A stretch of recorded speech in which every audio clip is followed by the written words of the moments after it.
Hello, everybody. My name is Kyle, and welcome to my channel where we take culture, TV, and movies, and we filter it right. Today, we have a special guest. We have Officer Rick out of Maryland. He's Officer of the Law. How you doing, Rick? How you doing? I'm doing good. I'm good. How are you doing, Kyle? Nice to see you again. I'm hanging in there, just trying to do some new technology here. I've never done a live stream. You were the first one. I feel honored. So, welcome aboard. And I just want to bring you on. We talked about this for a while. We talk a lot on Facebook, and we've been friends for a long time. We go back to, I won't mention the year, but it did have 2 8s in it.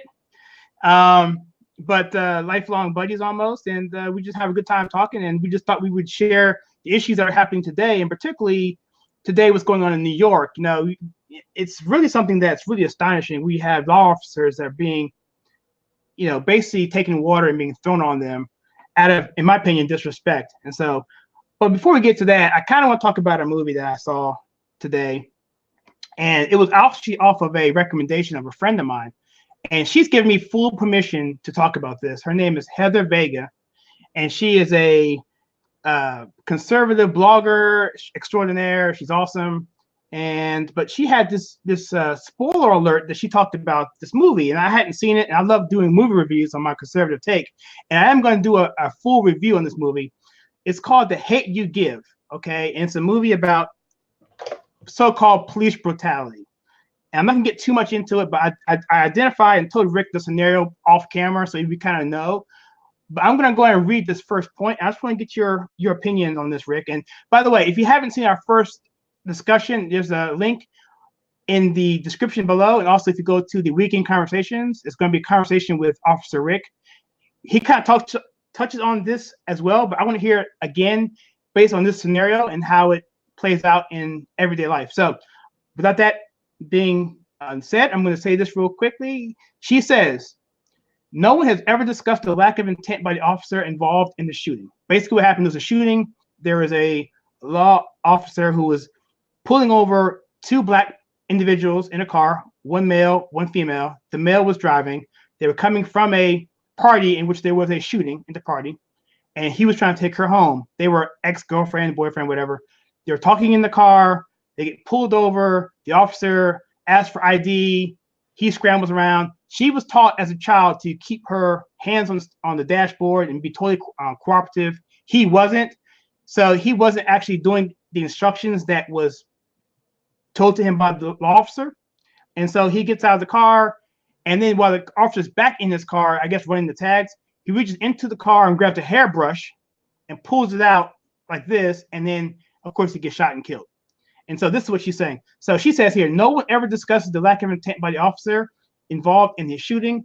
It's obvious he had no intent or malice, which he didn't. It was also could have been avoided altogether had the victim had the father-in-law in his life teach him, what there is to do in life. If you get pulled over, and that children need to have a strong male role model, so forth, and that he followed the officer's instructions. The fatal aftermath could have been avoided. And I tend to agree with that. And so, Rick, if you just talk to us a little bit about rules of engagement, what happens on a routine stop, something like that at night when the officer's by himself? Well, just to touch on that, police officers go through 6 months of training in a police academy where you're dealt with, or you're taught, how to deal with people and interact with people. I really wish it in like a high school level or college somewhere that there would be a civilian training program on how to deal with police when you're stopped. Because now what the female did in this traffic stop by putting her hands on the dashboard. As an officer walking up to the car and you see that, it kind of starts setting off some flags and some bells and whistles in the officer's mind. Like, okay, first off, I'm glad she's doing that because I can see her hands, and the hands are what kills. So if I can see the hands, then I feel relatively safe. If I can't see your hands, then I'm going to start to worry. So her putting her hands on the dashboard tells the officers, okay, she's not a threat right now because I can see her hands. But why is she doing that? Has she had some kind of prior interactions with the police, that's caused her to do this?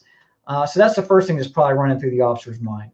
But when you got somebody that you're talking to and they're being belligerent and they're arguing with you, it just takes the traffic stop to a whole different level and just escalates things to, unfortunately, sometimes people get hurt. And it doesn't always have to be that way. We always say if you disapprove of why the officer stopped you or how the officer treated you, there's ways to deal with that. You can deal with that in court. You can deal with that by filing a complaint with the police department.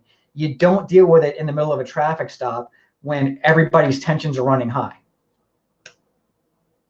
Yeah, and I agree. She did look a little awkward because she was leaning over the dashboard and she had her hand like over the dashboard like this, and it looked really awkward. It didn't look natural, and you could see. I think the actor who played that kind of. I think he felt that too, and he acted accordingly. And I will say this before I go into the next subject. And by the way, this movie has a lot of conflict in it.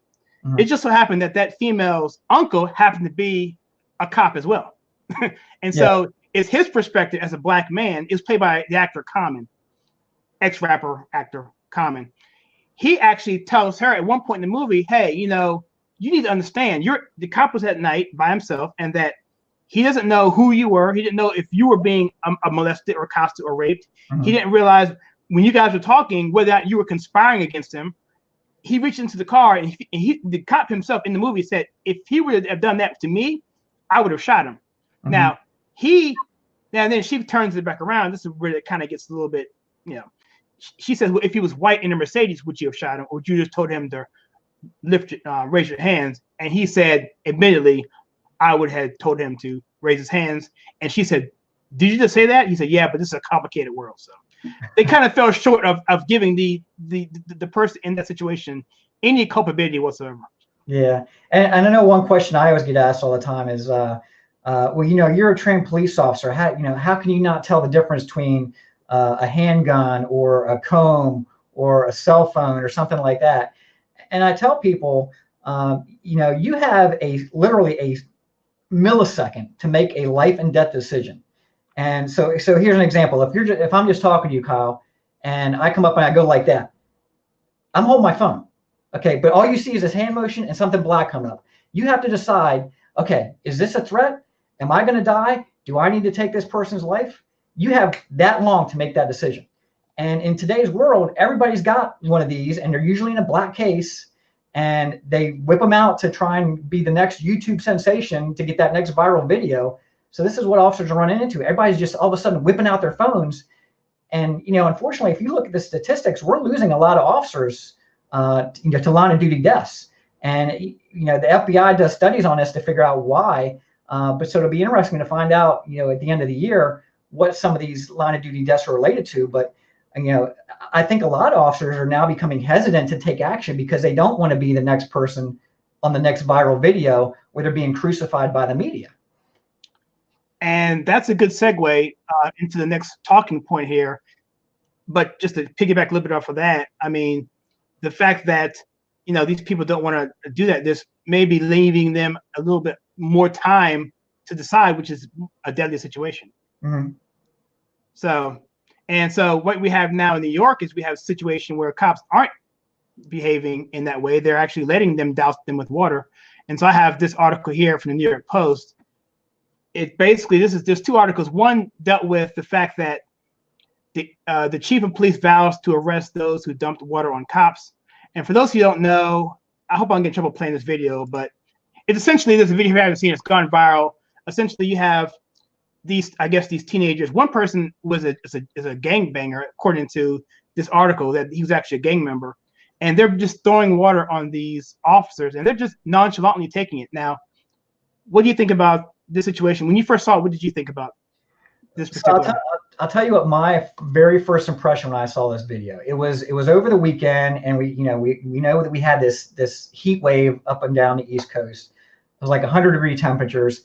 My first thought when I saw this is that the officers were out in the community, maybe doing some kind of community engagement activity where they're just interacting with the community in a friendly manner. And, the officers are like getting sprayed by the fire hydrant, or, the citizens are spraying, trying to keep cool. Because if you look at the officers' reactions, some of them are laughing or smiling, just kind of walking away. They're taking no action. So that was my first reaction. It's like, oh, they're out engaging with the community and having fun with people, and, everybody's getting wet trying to keep cool. When I realized what was going on, I was like, oh my God, that's ridiculous, what happened. But it's not uncommon. When I first started back in the 90s, We had situations like this in the area that I worked. There was certain neighborhoods where if you got a call, you would roll in 5 or 6 deep, because as soon as you went in, you were having bottles and bricks and all kinds of stuff thrown at you. So, one thing I've learned in my 25 years of policing is police work is cyclical. There's times where everybody hates you, and then there's times when like 9/11 happens and you're the greatest thing since sliced bread. So I think we're back into that cycle where everybody hates you, and now you're seeing stuff like what happened in New York. But it has happened in the past. It's not an anomaly. Okay, yeah, there was actually an arrest that happened. I'm gonna bring this up real quickly here. So there was an arrest. I have a Daily Mail article right here if it comes up. That's a good point you bring up, though, because I remember when 9/11 happened, it was a situation where everyone loved the cops and the fire department, and they actually had a line of toys that came out called Power Rescue or whatever.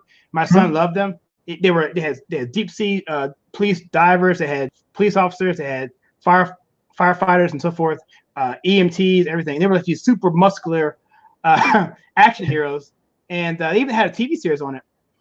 But it looks like 3 men, including a known gang member, were arrested after New York City cops were doused with, you can see that, okay, with water in 2 separate weekend incidents as police search for other suspects. So would this be considered an assault on the officers? Oh, absolutely. Yeah, absolutely it would be. I don't know the specifics of New York law, but pretty much under any jurisdiction, if you have something like that thrown on you. And one thing you have to consider too is the officers have no idea what's being thrown on. You're assuming it's water, but it could have been urine, it could have been bleach, it could have been some kind of other caustic chemical that could have really done some serious damage. So absolutely, it'd be considered an assault. Now, even stagnant water can cause probably this bacteria in there.